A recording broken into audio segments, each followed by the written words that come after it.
This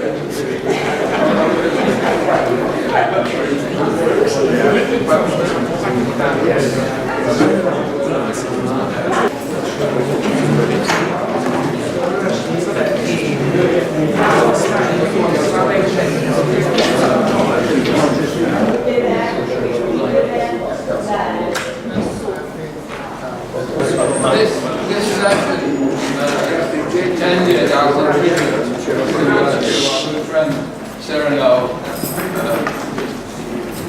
I think it's a good photograph, actually. I think very much of it. During this session, I've got a number of speakers who I've already contacted. If other people would like to speak, then that's possible. We can go on with, or we can interject from time. The order of speakers that I've got is Edouard Brezan will start, then Luca Politi, Imre Condor, then Giorgio, then Peter Monteshaw, and then Giulio Biroli was there, and finally Andrew. Can I hold it either up? Okay. I speak the pictures. Do you have computers? Yeah. This is Edward's maybe it's on its stick. Okay. This session is going to be recorded both in sound and in vision. So if anybody who wants to speak does not want to be recorded, please say so beforehand, or I will switch the system off while you speak. I think that the law requires that we do that. So Jean, are you just, oh, it's up there already. No, this was the picture I took. When should this picture come? As a picture. Okay.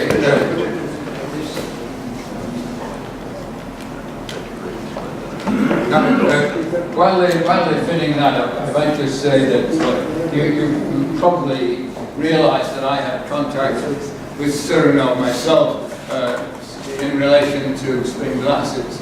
What you may not realize, however, is that when I started my PhD research in 1963, my supervisor, Sam Edwards, advised me to look at the work of De Dominicis and Vaillant, and so his work has influenced me for a large part of my life. I've greatly enjoyed the times always when I've met Cirano and communicating with him in other ways, although I've only written one paper jointly with him. But I do feel that he's somebody who has been in the scientific life for almost as long as is possible. And so it's with great pleasure that I introduce this session.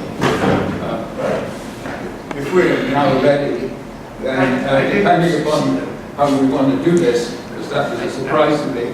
I did not succeed, but later, after I finish, maybe we... Okay, so we'll start with Edouard, who will introduce, talk about Cirano, I think, from 0 to some number, what, about 50 or 60 or something. Please.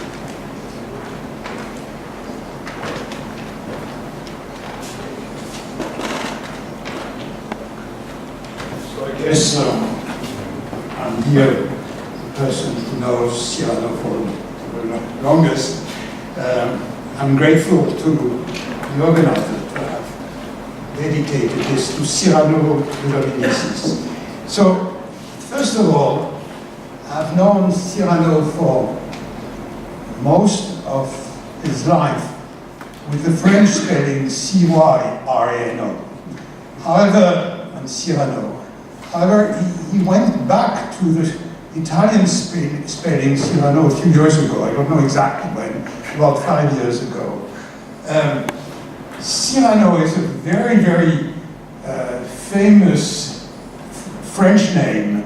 The reason, although Cirano is the only one I've ever met, but The reason is that, first of all, there was a French writer in the 17th century named Cirano De Bergerac, a rather flamboyant character, good writer, by the way. And his life was turned into a play at the end of the 19th century by someone named Edmond Rostand, and then later in a rather good popular film in the 90s. So Cyrano is a character which, like D'Artagnan and the Three Musketeers, or someone with an extraordinary image, which clearly bothered our Cyrano during his youth when he grew up in Nice in France, where he was slightly ashamed to have such a different name. And he told me that he would tell his friend and his first girlfriends that his name was, I don't know, Pierre, Michel, or whatever it was. So they would come at home and ask whoever was there, his mother, for instance, is Pierre at home? So she would stay for a while, look at the person and say, oh, Cyrano, it's for you. So that was his beginning. The second thing in his name is the DE. It's a capital D. And Cyrano insisted very much that it's a capital D.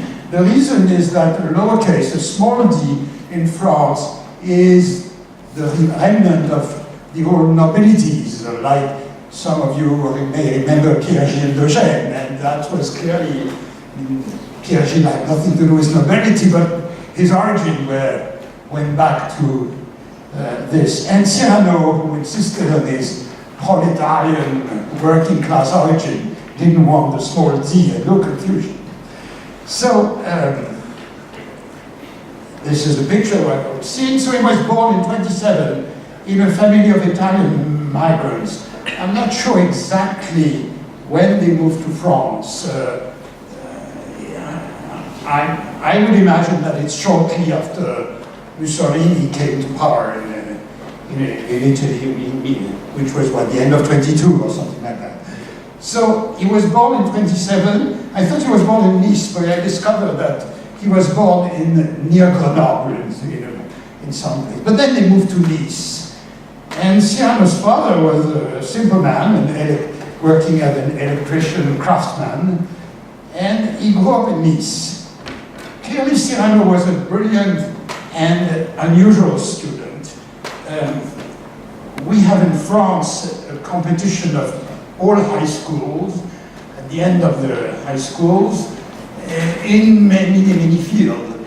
So some of our colleagues have won in math and physics, like Valiant, with whom Cyrano worked for so many years.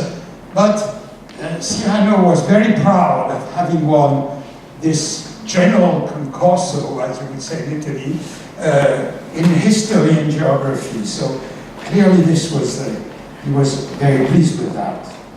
So he grew up there, went to Nice, prepared his entrance to the École Polytechnique, and he became a student at the École Polytechnique, and a brilliant student who graduated at the top.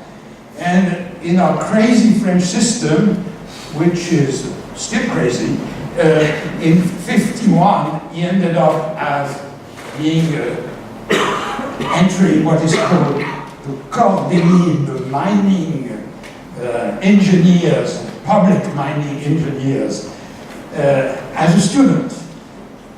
In fact, these people are, in the French system, they are trained to become high civil servants in administration. During the course of these new studies, he had to go for 1 year abroad, and he chose to go fortunately, to MIT. So he spent a year at MIT, which clearly changed completely his view of the world. I think, if I remember right, he attended a lecture by Julian Schwinger. I don't know if Schwinger was still at MIT and already at Harvard. I'm a little lost in Schwinger's trail. And when he came back from MIT, first he had met during these years as a student, a friend for all his life named Georges Charpak, the famous particle experimentalist who also passed away a few years ago, Nobel laureate, and they were both friends and political discussions all their life. And after MIT, he decided, and there I don't know who really advised him, certainly none of his teachers in France had ever heard of the name of Rudolf Peierls, but Cirano managed to go to Birmingham in '54 as a graduate student. And Birmingham was one of the extraordinary points in physics of these years. I think when Peierls moved from Birmingham to Oxford, I don't know if there is anything similar in Birmingham nowadays, not that I know of, but there was a group of people who gathered around Rudolf Peierls, really exceptional. Cirano met Paul Martin, Jerry Brown, Jim Langer, Elliot Leib, Stanley Mandelson, and probably many others that I forgot and I forget. And that clearly changed. I mean, the path of his career was absolutely determined after these years at Birmingham. So he wrote a PhD, and as David mentioned, he worked at the time on the many-body nuclear problem. There were, I think the inspiration were papers by Brückner and Goldstone, and they were developing for nuclear structure, the equivalent of Feynman graphs, and Cirano was interested in that, but from his years with Peierls, one can see in this collaboration, in fact, two kinds of influences. One was nuclear theory, for instance, with Jerry Brown, who has been a prominent nuclear theorist, passed away also. And he worked also with Paul Martin on nuclear forces. But there is a first paper in '57 with Paul Martin. Paul Martin had been a student of Schwinger. Martin and Schwinger had developed one of the early formalism for quantum statistical physics, which did not exist at the time. And Paul and Cirano worked together. Paul also is not with us, and it's a sad point in history to remember all these friends who have left us. And when, after writing his PhD and working again with, this is a paper by Jerry Brown, Cirano and Langer on nuclear physics, Cirano joined Saclay in '59. Saclay was headed by Claude Bloch, hardly older than Cirano, but passed away 71, very early. And they developed the diagrammatic method for quantum statistical physics. This was developed more or less independently at several stages. I mean, there was the Martin De Dominicis, Martin Schwinger formalism for which was very much field theoretical and using Schwinger's source view. It was Matsubara in Japan, and Cirano and Bloch developed quantum statistical physics, and Cirano wrote a second PhD in French this time, very unusual by Saclay, but at the time nobody had a PhD. Balian, a very prominent physicist, never had a PhD, neither had Froissart. So his PhD was really the formalism of quantum statistical physics. What they did is, in order to develop perturbation theory, they would start with, when you have fermion and boson in thermal equilibrium, you would start with a non-interacting density matrix, free electrons, free bosons, and then when you expand the interaction is in terms of creation and annihilation operators. When you expand it, you have to calculate the thermal average of a product of creation and annihilation operator with a density matrix of non-interacting particle. And what they prove is that there is an extension of the Wick theorem, which allowed them to do perturbation theory, in which you do a sum of pairing, and the pairing is just a Fermi or Gauss factor according to the statistics. And the ordinary Wick theorem is the zero temperature limit of that, in which rho zero becomes a projector on the vacuum, and then you recover the ordinary Wick theorem that you know a lot. So that was a very important step. And then Cirano and Roger Balian, with whom he worked for years, decided that they would use this diagrammatic technique to understand Landau theory. And that was a big mystery at the time. Landau theory was phenomenological theory in which you would expand the free energy in terms of interaction of quasi-particle. And they wanted to know, first of all, what are the quasi-particles and how do you derive Landau theory, which certainly limits the free energy by interaction of pairs of quasi-particles. And so they developed this, and looking back in retrospect, well, they defined quasi-particle as the pole of the true one-body Green's function, of course, and what they wanted to extract from general Bethe-Salpeter kernel, they wanted to extract Landau's theory. In some sense, looking back, this is pre-renormalization. My feeling is that if this technique had been available at the time, they probably would have looked in a slightly different way. In any case, they were not the only one. Nozière at the time was also working with Einstein with the same purpose of understanding microscopically the phenomenological theory of lambda. Then there's a series of papers with François Angler, well known for other reasons nowadays. I don't know what to say, because it was technically very, very difficult. They were concerned by what I would call higher Legendre transform. In the same way that you can replace the one particle potential by the true density, which would be a Legendre transform, they wanted to replace the potential, the correlation function, instead of the interaction, the microscopic interaction. And they derived some generalized principle out of that. That was technically, I remember, I joined SACE already at that time. It looked very difficult, technically.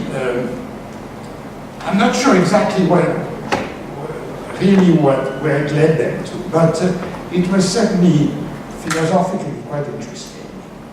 And then there's one very successful paper. This one was important. In 1969, Cirano and Philippe Nozière met in Harvard. They were both visiting the US for this year. And Nozière had been working on the X-ray absorption and emission out of metal. Talked to Cirano, and Cirano understood that they could solve exactly the integral equation given by Dyson's equations in a very clever way. This is one of the most quoted papers. Luca, are you going to describe this paper? No. Okay, I don't know. So this was a very, very successful paper. Then came the renormalization group era, and Cirano was immediately very interested by the renormalization group approach to phase transition, of course. And I've quoted out of many papers, and I hope you forgive me, a paper we wrote with Cirano and Jean,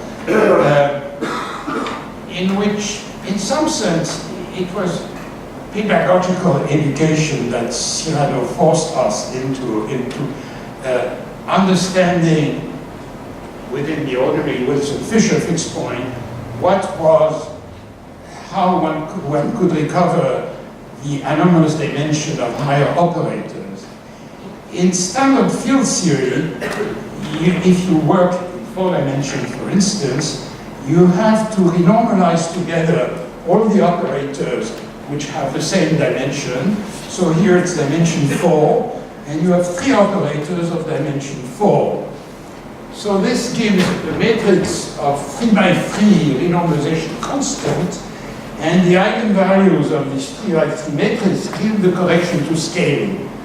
Well, as we know, there is only one correction to scaling exponent. So how was it that there was such an eigenvalue? My feeling, and of course we understood it, but my feeling is that at the time our understanding of renormalization theory was too limited. Had we known conformal field theory, I think we would have succeeded immediately, because these operators, the 3 operators that I've mentioned here, belong to different representation of the conformal group in Slava's and Nando's notation. The phi4 would be a 4-0, phi gradient square phi would be a 4-2, spin 2, and the gradient phi square is also it's a 2-2, this one. So they would not mix if we had known how to impose a normalization condition in a scale invariant way, in a conformally invariant way, meaning only working with a massless theory. But at the time, we worked with massive theory. And in any case, Cirano became an expert in renormalization group, no doubt, around 1974. And then he was interested immediately by critical dynamics. Cirano knew very well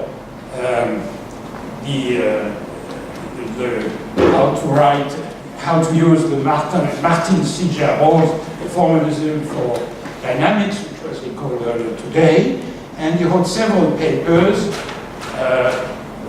one alone on the Alperin-Hohenbergman models, and then he forced us into the stochastic models for critical dynamics, but this is really Cirano's work. Then he worked later with Marc Bellizzi and Luca Rebe.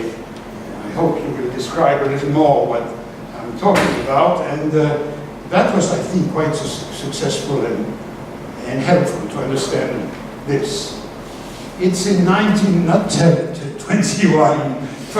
but 79, that Cirano started working on spin lasers. And over the time, he had numerous collaborators. Some of them are listed here, and there are more, of course, and we'll hear more from more like Crisanti in his later years. And of course, there are very important contributions with Imre Kondor, but Imre will describe them, I understand. So that was extremely important to understand. Cirano would have loved to attend the discussion which takes place an hour ago in this room, because his aim for many, many years was to understand whether the replica symmetry breaking scheme or the droplet model, which of the two made sense. He could not accept the idea that they both made sense, so he was convinced that there was a yes-no answer on this question in 3 dimensions, and unfortunately, if I understand the last discussion, it's still not completely solved. So that's it. So what can I say? I will leave that with Kondor. There are many papers. No, I'm going backwards. Cirano assumed a number of responsibility. He took the responsibility after the death of Claude Bloch, the head of the theory group at Saclay. Still, it grew a lot under during these years. It was still a very small group when I joined, but it grew up. And it's still a very good group, Cirano, I think. So I'm not there for many years, so I can say so. And it owes a lot to Cirano. People follow this example. He was president of the French Physical Society, and where did I look? I seem to lose everything. So, if I try to understand, if I try to think with you of what were the scientific strengths of Cirano, he had an amazing ability to tackle difficult algebraic problems. Even during his last years, I mean, as you see, he died at nearly 90 years old, but when he already, I remember when he was 85, he was still able to do incredibly complex algebraic calculation that scared nearly all of us. And he wanted to be the answer. So he had a fortitude in fighting this problem, which obsessed him, without ever stopping and surrendering. So he worked for many years on this question and spin glasses with the hope of solving it. He had a love for beautiful idea. I didn't mention Cirano as a citizen. During all his life, Cirano had been politically very minded, very left-wing, and I think it was a sign of his generosity as human. He could not stand oppressive regimes and inequity, though at some stages we would disagree of exactly where the oppressive regimes. And so we certainly admire him. So what's this last picture, before Jean showed this picture? Cirano, you can see Cirano, of course. I think this picture is taken in New York City. He is, and the two extreme young ladies are Cirano's third and fourth children, two daughters out of his second marriage, Ariane in black and Florence in white. Cirano was extremely proud of his two daughters. Ariane graduated from the École Polytechnique also, and Cirano was very pleased. There were no women when he was a student, or when I was a student, so he was very pleased with that. Florence, on the extreme left, is a surgeon now, medical surgeon. The woman next to Cirano, in Cirano's arm, is not the mother of Ariane and Florence, but she is his third wife. Cirano believed in weddings, and he had four, in fact. He married four times, and given that in France at least nobody marries anymore, he tried to bridge the gap. But he loved these. He had two previous children who were, at the time of this picture, already grown adults with children, but he loved very much these two daughters. And I would like to thank our colleagues at La Sapienza for helping us to keep alive the memory of our dear colleague and friend, Cirano, whichever you choose.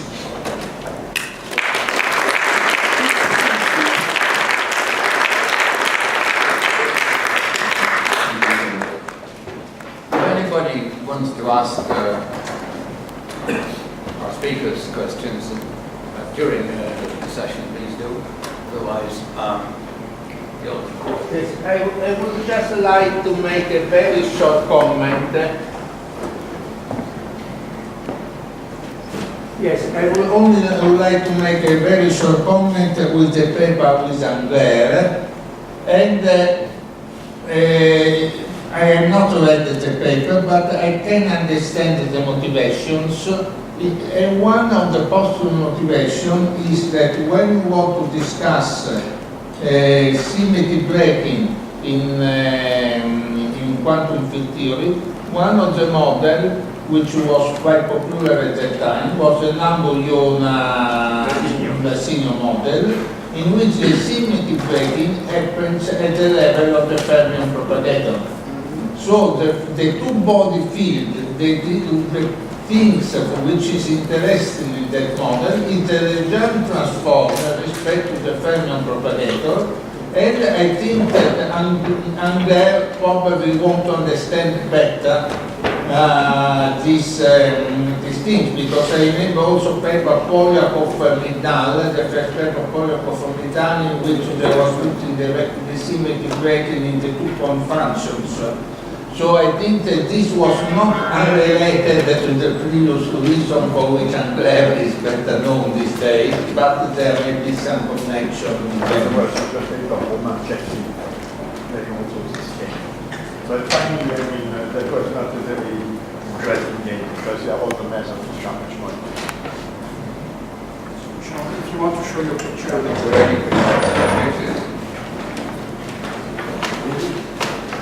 would like to ask a very small comment.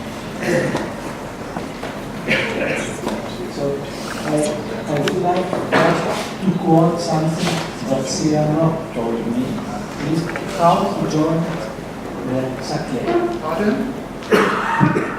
So Cirano told me how, under what circumstances he joined Saclay. So he was working, as we said, in Birmingham, and then Hans Bethe visited Birmingham. And then Byers explained to Hans Bethe the work of Cirano. And then after that, there was the big nuclear physics conference in the US. And then Hans Bethe talked about the work of Cirano at this conference. And Claude Bloch was present at this conference, and he discovered the existence of Cirano. And then he made an offer to Cirano to join Saclay, because Cirano at that time didn't know the existence of the French atomic energy commission or that's the circumstances under which Cirano was hired in Saclay. They were really the founders of this group, and very happily Froissart, Storer, Desclozeaux joined Maurice Jacob, and it grew up. But that was really the curve, the initial curve. It was still very small when I joined. Even when I joined. Even when you joined. Okay. Yeah. Well, I think that group in Birmingham was really very powerful. One of the people who was there at that time was my thesis advisor, Sam Edwards, and I suspect that it was a connection from that time that led to Sam telling me to read those papers. We've got a number more speakers, and I thought we'd go at this stage in a kind of quasi-chronological order forms. And so the first person we have here, who was a graduate student with Cirano, is Luca Politi. So Luca will say a few words. John's showing his picture. Oh, sorry, John's showing his pictures. Excuse me, John. Sorry. Yeah. Yes. Sorry, John. Yeah, yes. Sorry. In 75, I had the pleasure of organizing a session in Les Houches, which has been, I believe, one of the most successful when you look at the number of Nobel Prize who came to teach or give lectures there, and also Edouard gave lectures there. And Under the picture. you are not. So Cirano, of course, was too old to be a participant. Nevertheless, as a private auditor or external auditor, he came to, at the time he was head of the theory in Saclay, he came to have for 1 week to listen to some lectures. And here I am not showing him attending lectures, but rather playing volleyball with other younger participants. So that's, This was 75, I'm sorry. Okay, then I'll push it to the next one. You know, it's impossible for me. No, I am a Windows man. Oh my God. So that's all. Okay, which one do you want? Just to scan you then. Scan, so I scan. Here, you Okay. can see. Cirano De Dominicis.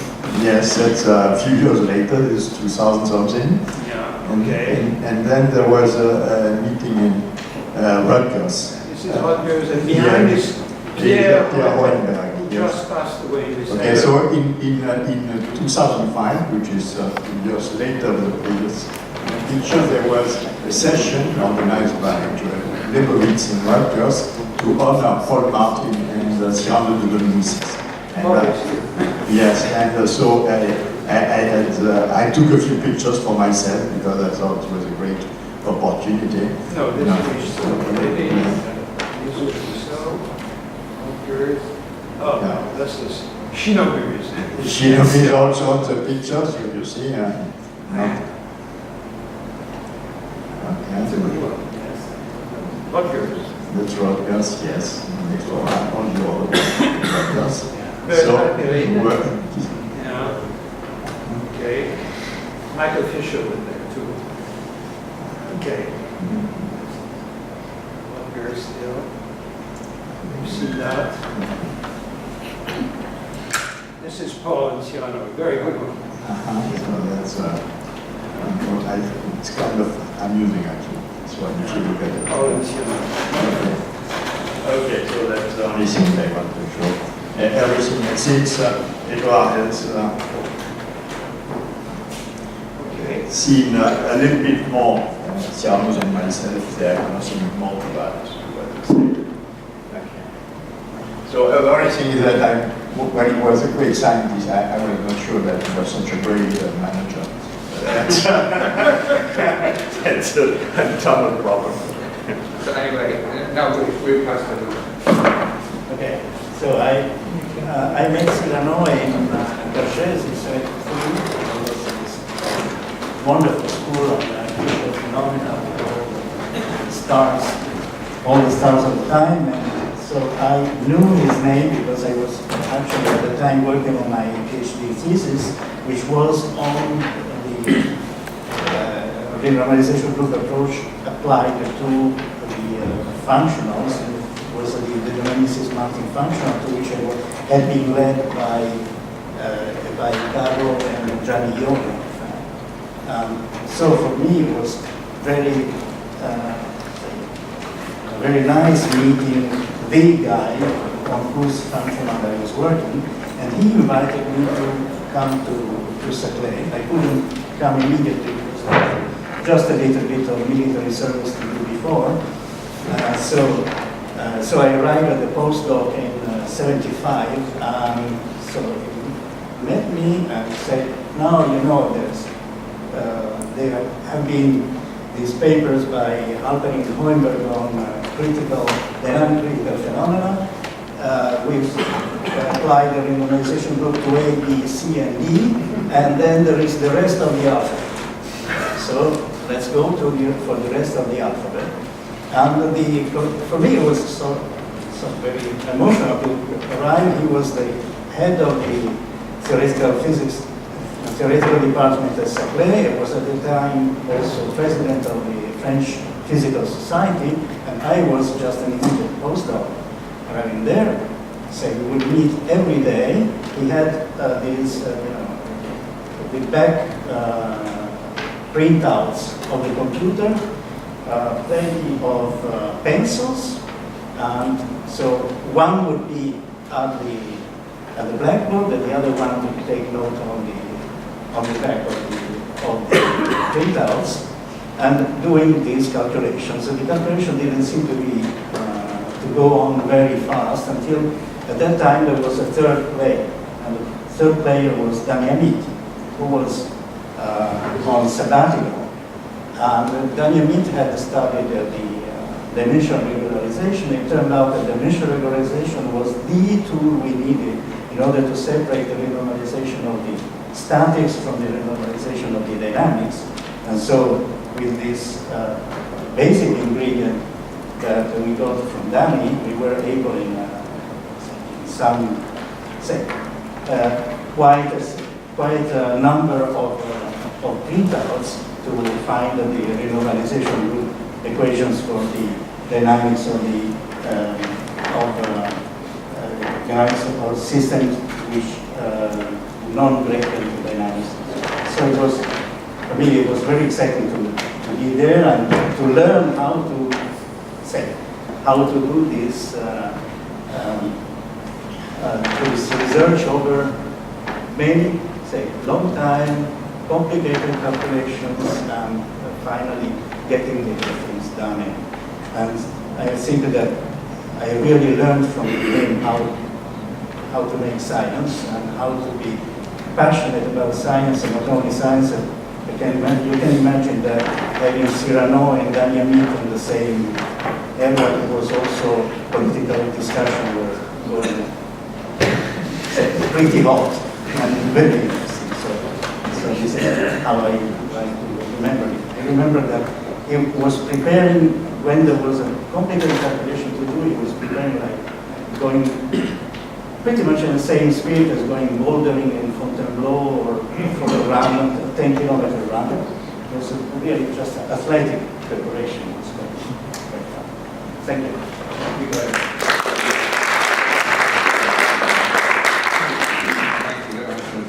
Actually, the paper that you wrote together, I think, is a highly cited one, good knowledge for Cirano, so you did well. And actually, it was about the same sort of time, I believe, that Cirano wrote what I think was one of the other important great papers, one where the dynamics in place of replicas. That was about at the same time, and I think the same year as the paper was. One of Cirano's longest serving collaborators is Enricondo, and in his here he's written umpteen papers together over decades, and I think it's appropriate that you say something about it. It's an honor for me to speak at this gathering.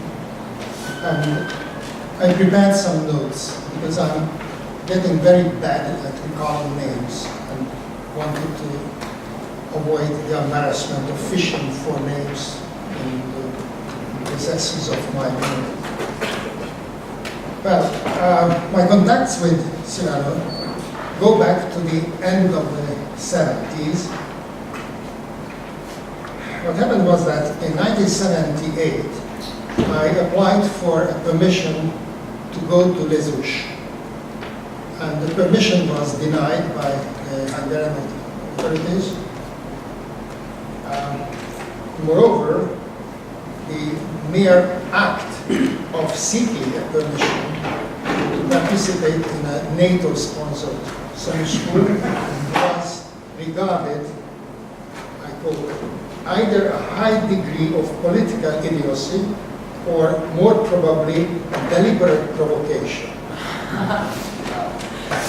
Not a pleasure to listen to such a high position city police guy.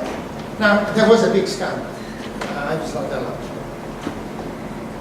Now, the next year, Cirano was participating at a conference in Hungary where I met him, and I related my little adventure, and he offered his help immediately. Later, during our long collaboration, people who knew his deep leftist political convictions often asked me, how can you, belonging to the opposition in a communist country, get along with a staunch communist? Now, of course, we did have discussions about the relative merits and faults of the two political systems, but it became clear to me immediately that our differences were more due to our experience in our immediate surroundings than to fundamental values. So we did not kill each other, we just exchanged experiences and debated the realization of those ideas which he had dear. And also, irrespective of the political positions, Cirano was always deeply empathetic with the suppressed and the downtrodden, whether he or she was persecuted in Argentina or Turkey or anywhere else in between. He was very actively involved in supporting people suffering oppression. And he was always quite ready to help, not only in principle, but very concretely. Now, in my particular case, he arranged a symbolic short-term invitation to Saclay in 1980, with the understanding that I would use this pretext to hop over to Kajez, another NATO-sponsored school. This was the first personal contact of mine with some of the leading scientists of the service de physique théorique, including Jean, Edouard, and a number of others. And I believe that this was also the occasion that prepared the opportunity for me to get a position in Saclay a little bit later. As far as I know, Cirano was not directly involved in my selection for this temporary job, or collaboration came about differently. My involvement in spin glasses started in Frankfurt, when I went through Paris's papers, found his ansatz intriguing, to say the least, and even tried to find alternative solutions that fared miserably. I also realized that the important next step was to prove the stability or otherwise of the solution, of Giorgio's solution. The first step in this direction was taken by Thomas Almond and Postelitz, who found zero modes already in the stability analysis restricted to the longitudinal sector. And since earlier, Almeida and Thales had found instability in the transverse directions, it was to be feared that Giorgio's solution would also prove to be unstable. With family, we moved to Paris from Frankfurt in 1981 on an invitation to Saclay. According to the customs of the lab, I was offered the possibility to join any one of the staff whom I wished. As Cirano also regarded the stability issue as decisive, it was natural for me to join him. Our collaboration was not easy. Cirano was much quicker and cleverer than myself, and he wanted to do the calculations on the blackboard, while I, being slower and more cautious, objected to this because the errors could not be traced back after erasure. After a few shouting matches, we settled on a solution that we had had to for the following 18 years. We agreed on the notation, but did the calculations independently, comparing the results at the end of the day or the next. Given the extremely complicated calculations we faced, this proved to be a very useful arrangement. As you know, Giorgio's replica symmetry breaking solution has this fundamental problem related to the n going to 0 limit, n being the number of replicas. The space of 0 by 0 matrices did not exist, but had to be created in such a way as to permit the minimization of free energy to be performed. A mathematician, at least below a certain level, would clarify the rules of the game in advance, define the underlying space, and decide before anything else whether the problem at hand had a solution on that space. With some exaggeration, I might say that physics comes into her own when there is no solution. The challenge then becomes to construct a space in which the problem can meaningfully be implemented. But I found the most remarkable feature of Georgios solution was this act of creating the space of 0 by 0 matrices. Never mind, we are far beyond this way of posing the problem now. The original gesture of reversing the question amazed me. Cirano pointed out right at the start that one set of eigenvectors of the Hessian had to have the structure of the seven-point solution itself. Working out this ansatz led us to the Thales-Almagest-Costas integral equation and its zero roots. So our task was now to create the transfer spaces.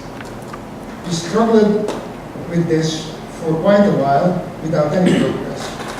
As a last resort, I made a map of the Hessian corresponding to the one-step replica symmetry breaking scheme, colored the different elements of the matrix in different colors, and stared at this map for days, trying to absorb it. I knew from previous experience that if you stare at the problem long enough, some kind of patterns start to emerge, and some mysterious subconscious processes may lead you to the solution. So that was my purpose with the map. I still remember the revelation struck me while driving along a highway A86 at the Angel Bois area. I can't tell you the exact point, but it became quite clear what I should do. The generalization to infinitely many replica symmetry breaking steps was relatively straightforward and led us to a system of 10 coupled integral equations that we solved parallel with each other again, frequently correcting each other's mistakes. Finally, we ended up with a bunch of soft modes and zero modes, but no instability.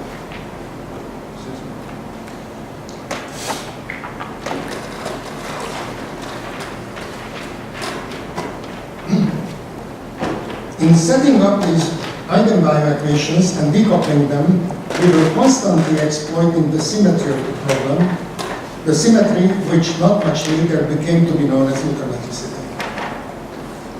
Our first paper was written up by Cirano. He described the symmetry in a paragraph in such a way that I could not understand it even after several rereading. We were fighting, Cirano and myself were fighting over the composition of this for days, but he insisted that his way of presenting the stuff was the most economical one. In fact, that might have been the very problem itself. As it happened, nobody noticed our message about the symmetry. Later, in a conference talk, Cirano remarked that we were acting like Monsieur Jourdain, who did not know he had been speaking in prose his whole life. This episode is very characteristic of Cirano. He was extremely clever, even brilliant, and enjoyed being clever. He did not make too much effort to help his audience, who, on his home ground at the service, did not need such help anyhow. Lesser mortals did, however, have difficulties with following him, but even extremely able readers, such as Jaime Somportiski, would complain about his terse style. In hindsight, I know that instead of coloring maps, we should have looked into the group structure of this replica symmetry breaking scheme. The residual group is a known object in physics, probably in mathematics. It's called a leaf product, and we should have looked for the irreducible representations of this residual group. And instead of relying on the subconscious processes, we should have invoked the Wigner-Eckhart theorem. The reason this did not occur to us at that point was probably related to the totally unusual nature of Georgios' solution. It seemed to lie beyond the boundaries of ordinary mathematics, so applying standard civilized mathematical methods seemed somehow hopeless. I returned to Hungary in 1983. The calculation of the resolvent and thus the correlation functions was still ahead of us. And then on a nice spring day, I got a thick envelope from Cirano containing a dozen handwritten pages which described the most important results concerning the infrared behavior of propagators. These results were cited 1.5 hours ago. Now, this was definitely a case of his brilliance flaring up. The methods he used were totally unknown to me. I even struggled to half understand what he did. This illustrates another aspect of our collaboration. Cirano rebelled in abstraction. He just loved to be as general and abstract as possible. And also he loved having as many indices floating around symbols as possible. I, on the other hand, felt lost beyond a certain number of indices. I preferred to stay with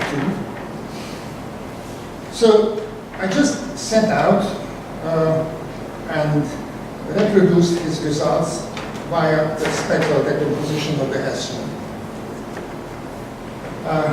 At the end, the results turned out to be equivalent again.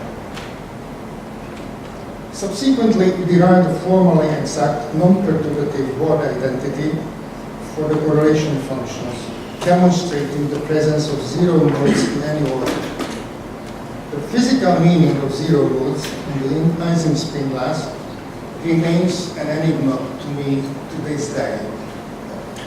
Should any one of you know the answer to this enigma, I would love to hear it.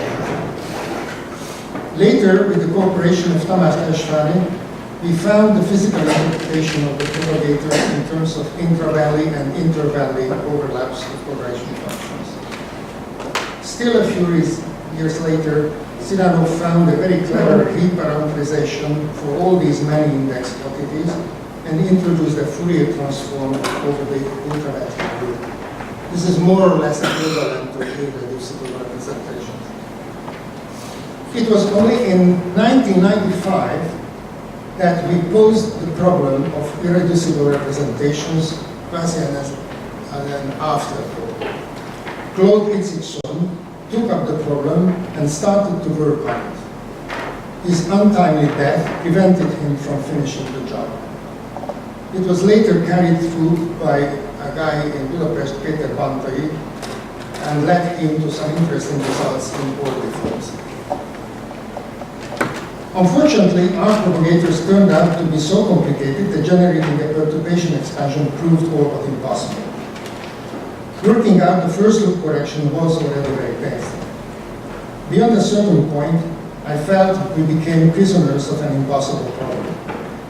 In addition, with all the political changes taking place in Hungary in the early 90s, I felt obliged to get involved in administration, trying to transform existing institutions and building up new ones, all of which turned out to be a mostly quixotic exercise. Tamás Temesvári is still carrying the torch of the 5-loop field theory. A real pity he was not able to join us at this conference. To conclude, I would like to say a few words about Cirano as a person. He had a colorful personality, not only helpful and empathetic, but also charming and entertaining. He displayed a remarkable degree of independence from the usual picture of a prestigious nature scientist. For example, showing up in a pair of red trousers, complemented by a pair of fluorescent green-framed sunglasses. It was quite a sight. My wife is still alluding back to that picture. He exuded a passion in life, both in his political and social convictions and in science. I still remember the heated after-lunch discussions at the coffee room at the lab, of which he was sure to be a participant. His love of life and positive outlook was contagious.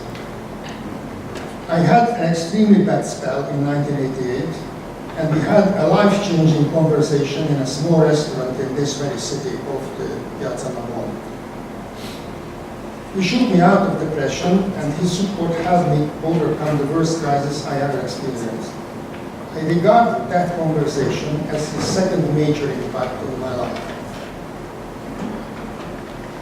He also kept in great physical shape, went to swimming basically every day, with his swimming trunk hung up to dry and swinging on the on the gear rod level of his small Renault. It is tragic that during the last period, his illness deprived him from mobility and quenched his vitality. I treasure his memory as that of a dear friend who had a major influence on my personal and professional life.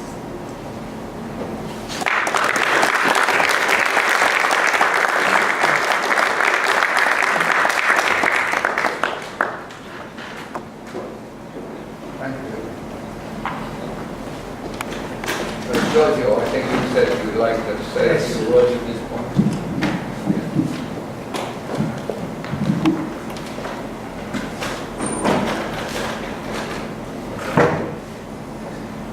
Well, I had the pleasure to meet Cirano at my first visit in September in 72, but we start to have a quite sweet personal discussion, start a friendship in the summer school at Cargese in 73.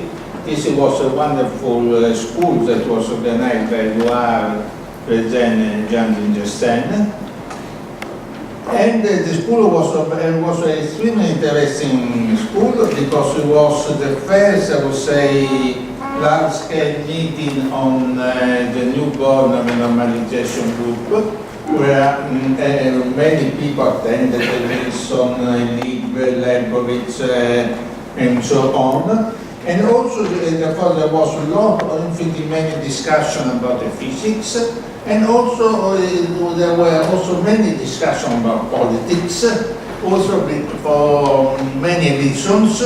And remember that we had a personal many exchange with Cirano, both on physics and politics at that particular school. And I think that many of all the times that I met with Cirano, we had a lot of discussion, first of physics, and after that we stopped to discuss about physics, we started to discuss about politics. And I remember that we had, I could say that we had a most agreement with myself and Cirano on political viewpoint as far as France was not concerned. On France we had some slight difference, but we respected our different points. I mean, the difference that Cirano was more convinced of the correctness of the Communist Party. I had was not happy about the French Communist Party. Also, I was not happy of the Italian Communist Party, but Cirano could agree on this point. Anyhow, we had, generally speaking, we had a very, we mostly agree on everything, and from the point of view of physics, it's clear the first thing that I was impressed by in the work of Cirano was a paper on the dynamics that was mentioned by Prezen, because this paper were very clear about the dynamics, and this was a very interesting problem. That also the things that impressed me mostly was the fact that you could discuss about the universality between different types of dynamics, because there are two, I think that we discussed two or three different types of dynamics equation, and the argument was that finally there was the same universal behavior,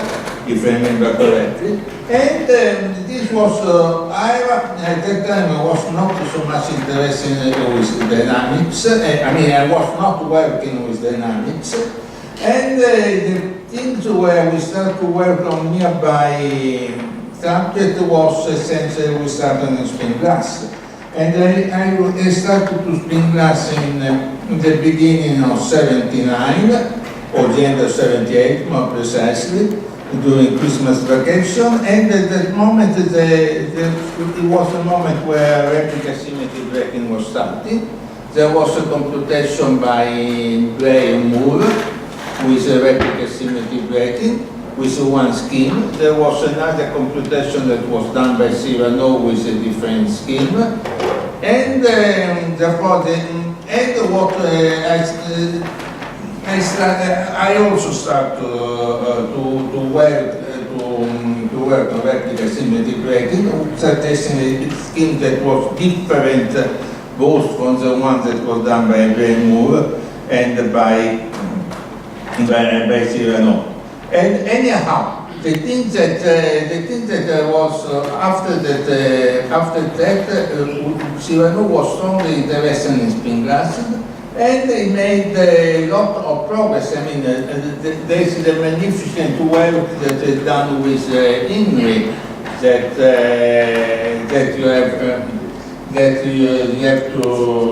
was a really impressive amount of computations. I remember that once there was a paper in which they were computing the resolvent and so on, and then the paper they were saying that they computed the things with one method, and they added the sentence, the same result could be obtained with a different method. I remember that I asked them, but you really obtained the result with different method, or just a problem of petition that is possible to do? And the answer was that they obtained the result and was a 50-page of A3 format, not A4, A3, because the computations were quite complex and people were working with A3 as far as I remember. And this is the amount of computation that have been done is really amazing. And some of them I understand more or less. Some other things is I really am not trying to detest. I think that I should do for some computation that Cirano, the one about the dentist on 93 and so on. I think that I should follow in my suggestion of doing a big picture and to stare to them in order to learn. But I was impressed by every time that I was seeing Cirano, by his intellectual curiosity, his to understand things in a deep way. I mean, it was not, for him it was not sufficient to understand things in a superficial way, he wanted to understand things in a deep way. And for example, it's quite peculiar, typical of him, the things that Edward told you before, but I had forgotten the fact that computing the scaling relations, the three operators, to understand how of the three operators one was relevant, how to have one dominant, one operator in the end. And he gave a very important contribution, because it's clearly that the web configuration and so on is quite fundamental, and is something that is very difficult, is very deep, that we have not really understood completely his scope and his it is technically very difficult, and the whole program that was started is not to compute loop correction and so on to construct a perturbative normalization is something that is not finished. So however, his contribution to the theory, to the normalization group are immense, and we cannot stop think of how our understanding of the theory will be without this contribution. Let me add something that I'm not sure about, but something that Cirano Edouard mentioned the switch from Cirano Cirano. And I think that I have the feeling that a certain moment of his life, from the French spelling to the Italian spelling, Bob had the feeling that a certain moment of his life, for different reasons I'm not sure about, Cirano has reevaluated his Italian history, his Italian roots. He started to become interested to the village where he's coming from and so on, which was not, he started to speak Italian, because typically when we were speaking with him, also politics and so on, he was starting to speak French and he switched to speak Italian. So we started to move toward evaluating his Italian roots. And I don't know exactly why, but I think that for this reason he switched to the Italian graphical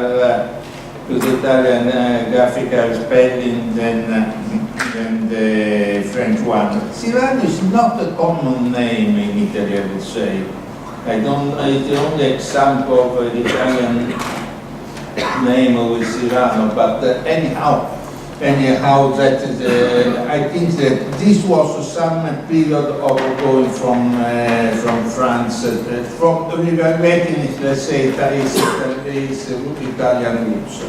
Anyhow, I think that it's a real loss for all of us to lose such a good friend and some enthusiastic man like him. Okay, thank you.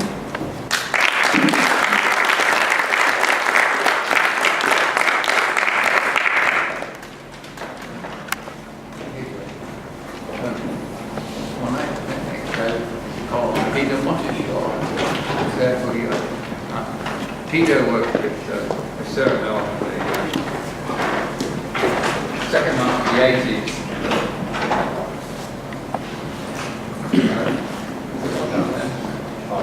Richard?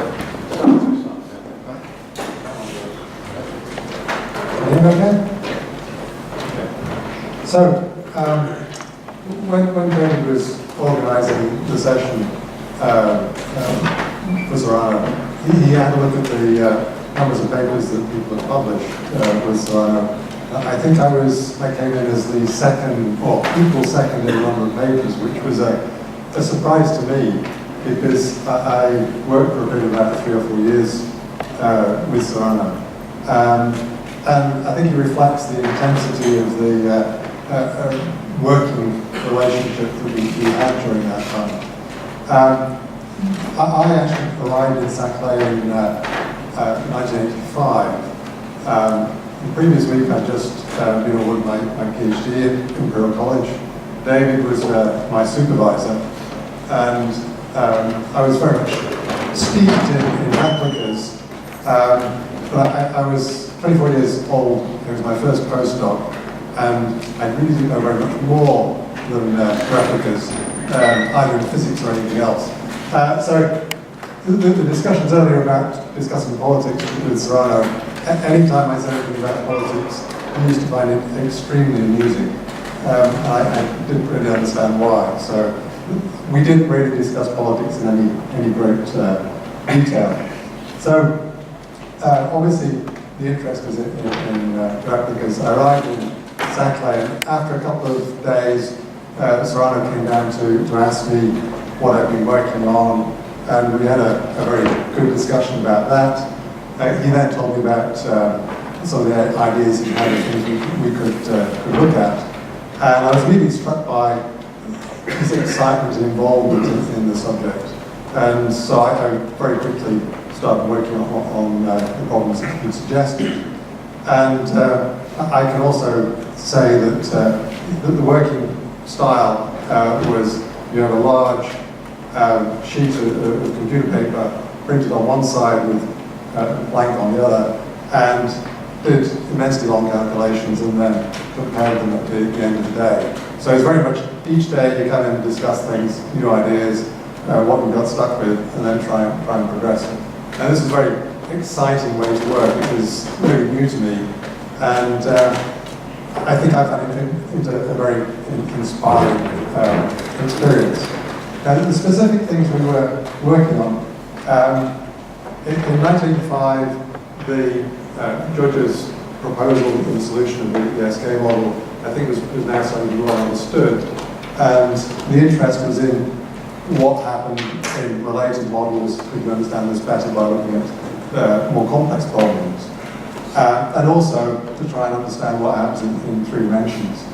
And so, also in that year, Braymore and Hughes and Fisher had proposed this droplet model and speculated that there was a replica symmetric solution in 3 dimensions.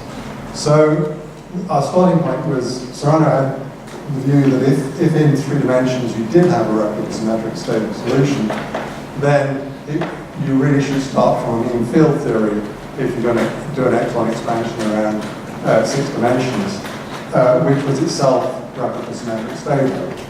So his idea was to look at if you had non-Gaussian disorder and you had finite connectivity on your lattice, would that allow you to construct a mean field theory in which you had a genuine spin blast phase which didn't, which was stable, so the replica symmetric solution was stable. So this was our starting point. And from the discussions today, it's quite clear that some of the issues that we were trying to understand still aren't fully resolved. At the time, I was kind of disheartened that we couldn't really answer the questions we set out for, but I can see that some of those questions are still not answered rather a long time after. But what happened was that the problem that we were looking at proved to be much more complex than the SK model. In the SK model, you have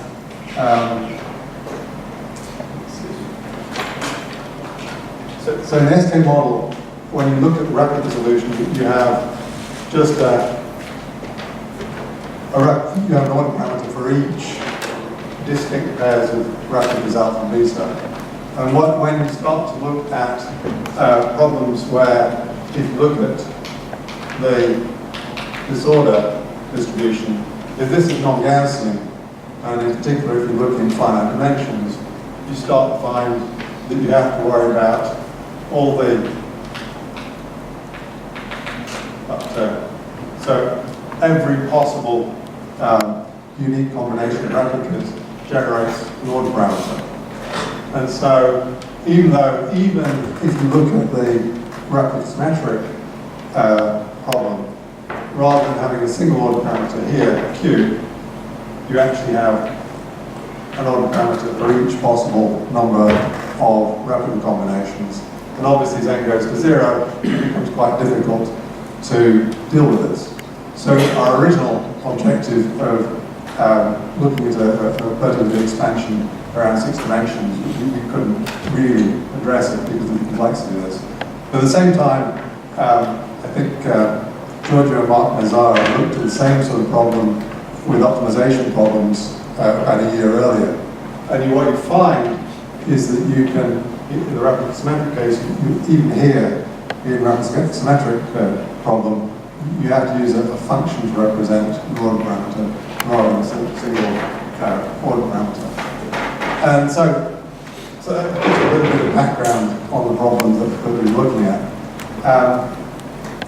And for me, I could probably say a little bit more effectively, one way we've found of dealing with this is if you define, for each,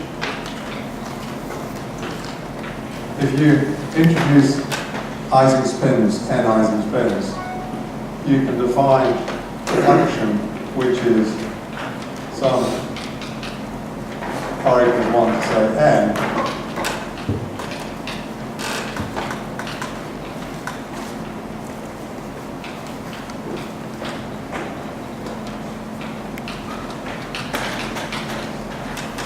so effectively you build, this is your order parameter from your original set of order parameter, with these pseudo Ising spins. And then what you find is, in the rapid symmetric case, this becomes a function of just a single number, the sum of the Ising spins. And then you can take this to be, if you want to go to the continued version, this becomes just an imaginary value, and you can convert the sums to integrals. Obviously, this took us many months to sort out. And as Imre said, it's a very intense experience going through all the different failures that we had in trying to understand how you, first of all, deal with these, how you make this representation, understanding that this is a way of thinking about rapid symmetry, and then finally figuring out how to make it a continuation to this functional form.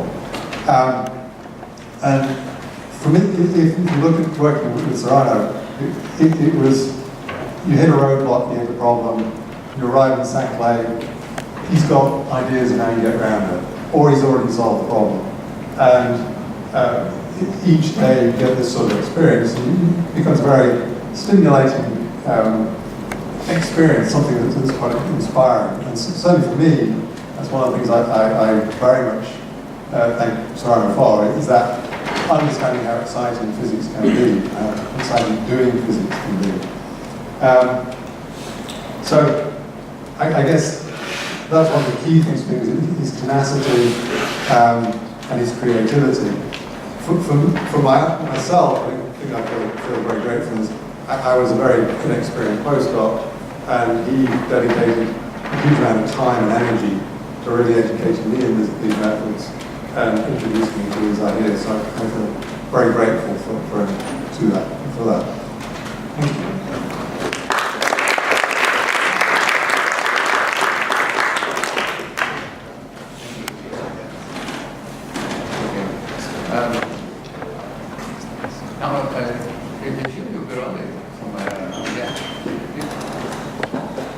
Giulio is not continue the Saclay story, what can be called you.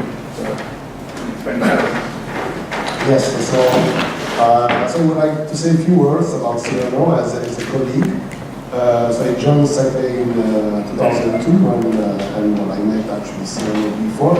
And I would like to say actually a few words not just on my behalf, but of several people in Saclay, especially of my age.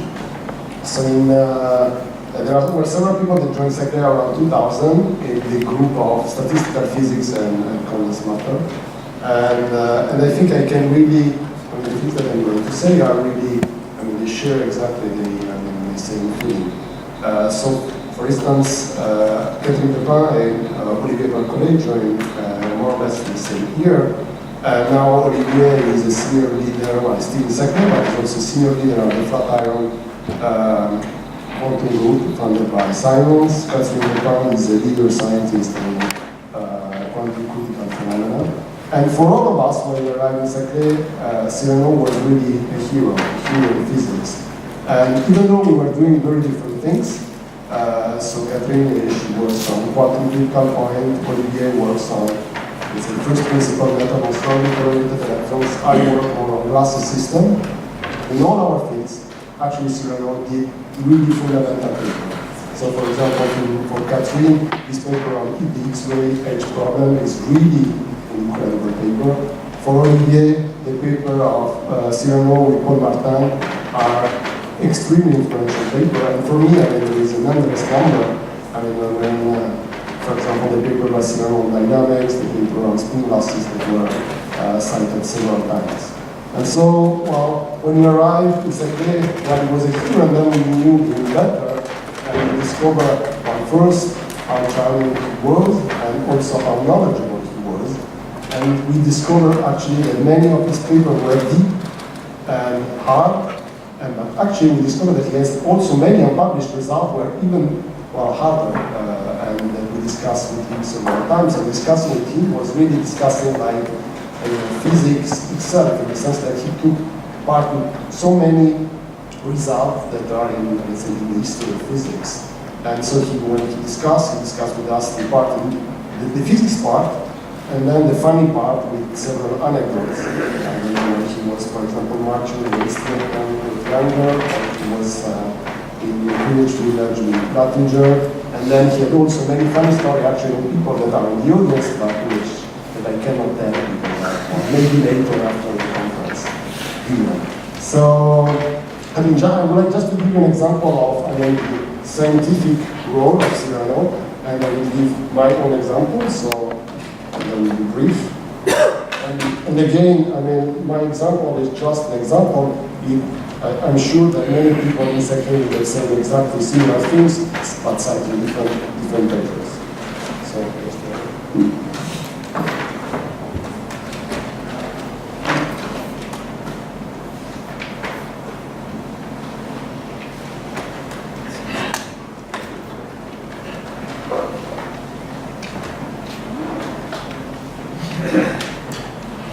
okay, so my first actually encounter with Cirano was through a paper, and actually it's related to what Ida was discussing just a few minutes ago. So my PhD thesis was on finite connectivity spin glasses. So it was an article, and it was when finite connectivity spin glasses, I mean, there was no, let's say, BD, well, there was no survival propagation, there was no cavity method for finite connectivity spin glasses. And one of the problems was trying to find a theoretical method to address them. And so my PhD advisor, Wilson, gave me this paper, in which actually they were able, indeed, introducing this function G of sigma of really making progress on finite connectivity spin glasses. So they solved actually the P-spin model when P is large on finite connectivity systems. So I mean, this was my first time. So they gave me the paper and say, redo all the computation, and then we'll start from it and try to generalize one, for example, P is finite. Which, well, I mean, it was then this is how I discovered actually how clever and how hard actually was. I mean, how clever was Cirano and how hard actually he worked and how difficult and technical were his papers. Then, well, I discovered, of course, many other papers. So, for example, this Martin Cijaro's, which now we all call Martin Cijaro's De Dominicis Janssen, formalism for dynamics, because actually if you try to read the Martin Cijaro's paper and learn from there how to do field theory for stochastic dynamics, well, good luck. But if you read the paper by Cirano or the paper by Janssen, then it's something different. And so this, I'll show you also the elegance that he had Cirano in doing theoretical physics. So, I mean, my other encounter with Cirano, I was still doing a PhD, and actually I didn't met yet Cirano. And I was interested at that time to generalize tap equation to dynamics, so to derive dynamical tap equation. And so at that time, I just put all the papers in which tap equation were derived, and I wanted to see which one was the best, the easiest one or the fastest one. And actually, I found this one by Cirano, which was really the fastest one. Almost in a few lines, maybe 2 lines, he got the tap equation. And what he did is that he transformed Ising spins to a continuous variable, and then he used field theory, and he got tap equation with almost 2 lines. And the problem was actually how he got from line 1 to line 2. That was my problem. And I mean, this is one thing I got with Cirano's paper. I mean, some are really beautiful, and some are really hard. So some of them are really the paper which I suffer most to try to understand how he got, because it was so good, from one line to the other. And actually, for this paper, I gave up, and I chose another method. And then I did my paper on dynamic and tap equation, and this is when I met Cirano for the first time. He congratulated me, and he said, oh, it was a very difficult paper to read. And so, well, it was funny, because, I mean, I used something, a method which was actually, I mean, in my eyes, easier and less hard than his. And, well, he congratulated me, and he found hard my method and not his.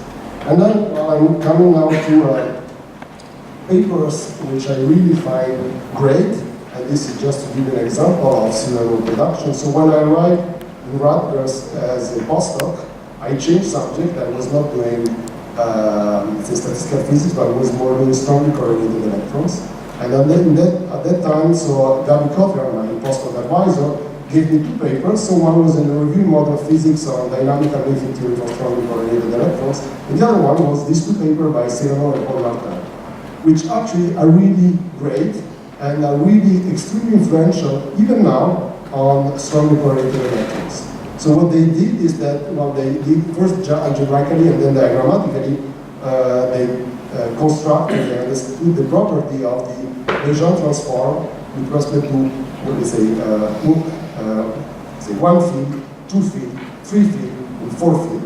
And so, for example, the Legendre transform with respect to 4-point function is something that is used now for quantitative computation in strongly correlated electrons. The one with respect to 2-point function is at the basis really of dynamical infield theory, how to go beyond dynamical infield theory. And I mean, for my own case, for example, the work I did on dynamical heterogeneity, I mean, the way really to understand that, for example, the 4-point function is related to dynamical correlation in mass systems was really thanks to this paper. And then when I arrived, just to give you an example, well, also by the way, once I understood this paper, then I understood how to go from line 1 to line 2, and it was just an easy step, but it was much later. And when I arrived in Saclay, Cirano showed me that actually he had an unpublished series of published paper with an Italian, I forgot now, I think it was his PhD, in which they did it to all orders. So not just the 4-particle reducible, but I mean to any order.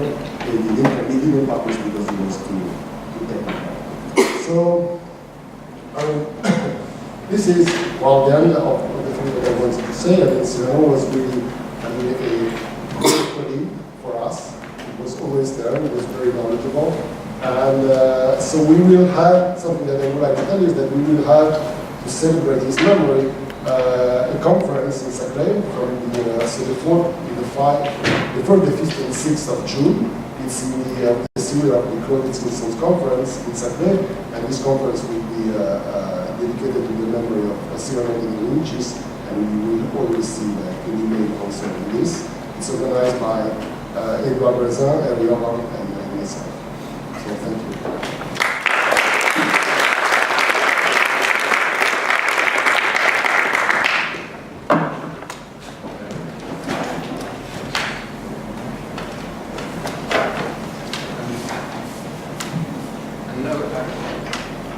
One more speaker on my list, and that is Andrea Zanti, who was Cirano's latest collaborator.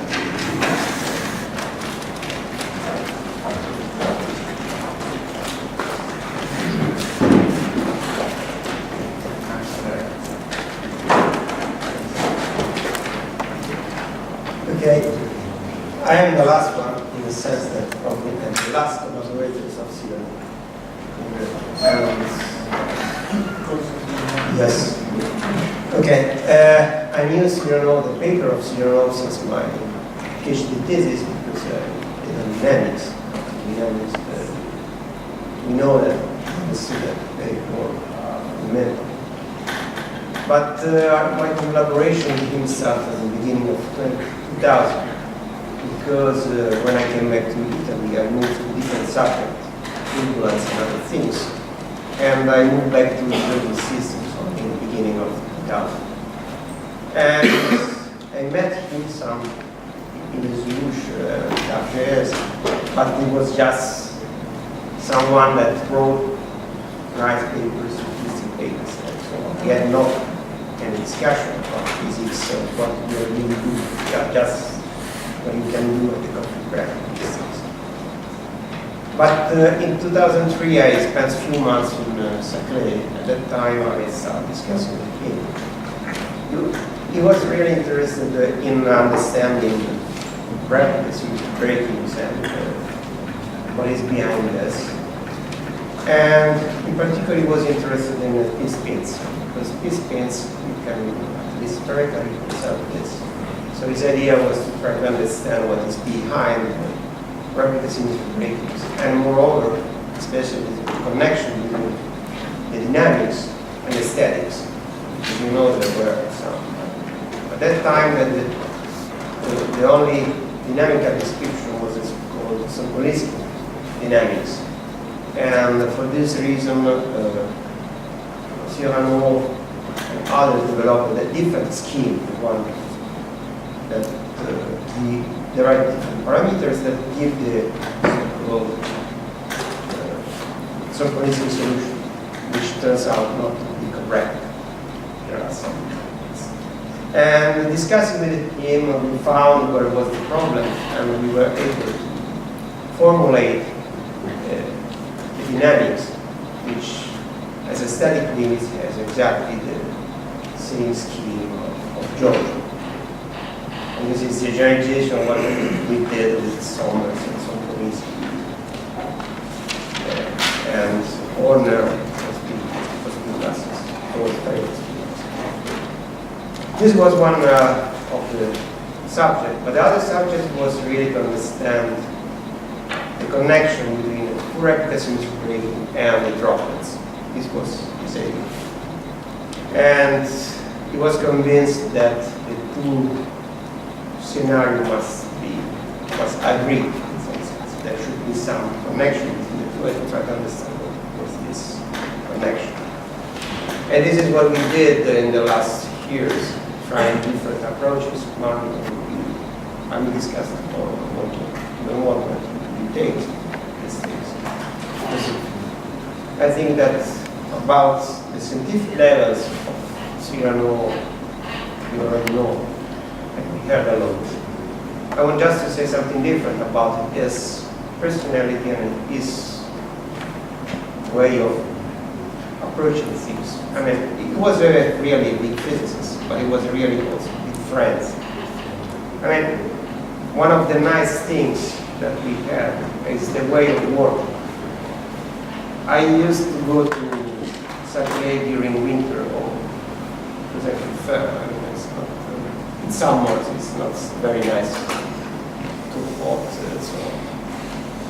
And I remember we ended up in the evening when in the lab there were almost no one, just sitting in my room or in some office, just sitting in front of the blackboard discussing, writing, thing, diagrams and everything. So we were discussing. And then we went back. My style of work is to come early in the morning, arrive later, so, and then I just, these few hours before the arrival at 10 in the morning, I just collect things and put things together to start the next discussion. And this is the way we could do all these things.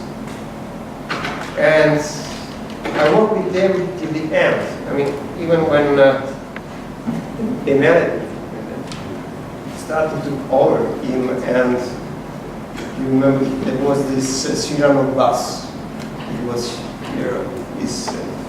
It had big sort of camp, and when we went to the canteen, we took everybody inside and we moved. But then at the end, we had to take a smaller car, and then at the end, we could not drive anymore. But still, it was working, and we were discussing. I remember that we took the bus from Saclay to Orsay, and then we started discussing around working, because he was convinced and he was right that we had to move as much as we could, just to try to slow down with the cadence. And we discussed not only physics, but he was also interested in politics, but also in art and history. And we often discuss about art, starting from the exposition that were at that time in Paris. And it was really a nice time.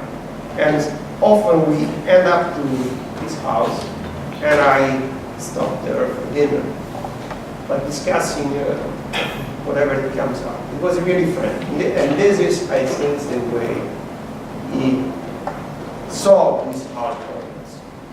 Because you could stay very quiet and with an open mind. You know.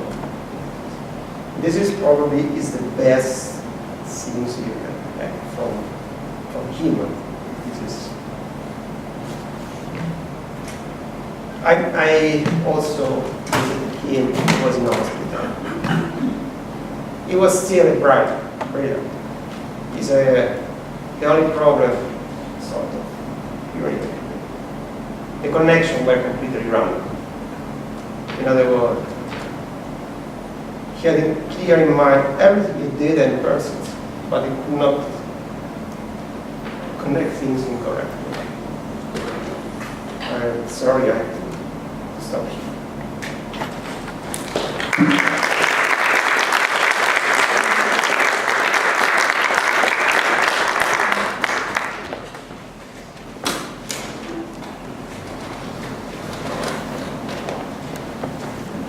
Thank you, Anne, and all of you who have spoken so far. Clearly, Cirano was a great man. Are there any other people who want to say anything about him? Well, let's just look at his picture again, and thank everybody that has spoken.